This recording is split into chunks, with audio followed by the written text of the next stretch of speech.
കുറച്ച് ആൾക്കാര് പെൺകുട്ടികളുടെ കിട്ടാതെ വിഷമിക്കുന്ന കുറച്ച് ആൾക്കാരുണ്ട്. അതേപോലെ തന്നെ നമ്മൾ സോഷ്യോളജിയിൽ പറയുമ്പോൾ ഒരു മാരേജ് എന്ന് പറയുന്നത് രണ്ട് വ്യക്തികളും രണ്ട് ഫാമിലിയും തമ്മിലുള്ള ഒരു ഒത്തുചേരലാണ് സോഷ്യോളജിയിൽ കല്യാണം എന്ന് ഡിഫൈൻ ചെയ്യുന്നത്. എന്തിനാണ് പെൺകുട്ടികളെ പഠിപ്പിക്കുന്നത്?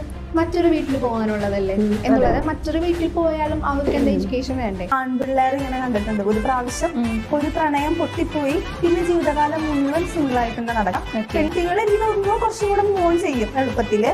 പക്ഷെ 18 വയസ്സില് ഓടിപ്പോയിട്ട് എന്ത് ജീവിതമാണ് അവർ കെട്ടിപ്പടുക്കാൻ പോകുന്നത്? പെൺകുട്ടികൾ ചിലപ്പോൾ മാരേജ് വേണ്ട എന്ന് പറയുന്നത് ഇത് ഫാമിലിയോട് തുറന്നു പറയാനുള്ള ഒരു പേടി കൊണ്ടാവും. ഇപ്പൊ ഞാനൊരു ഹോമോസെക്ഷൽ ആണ്, എനിക്ക് അട്രാക്ഷൻ തോന്നുന്ന ഒരു പെണ്ണിനോടാണ്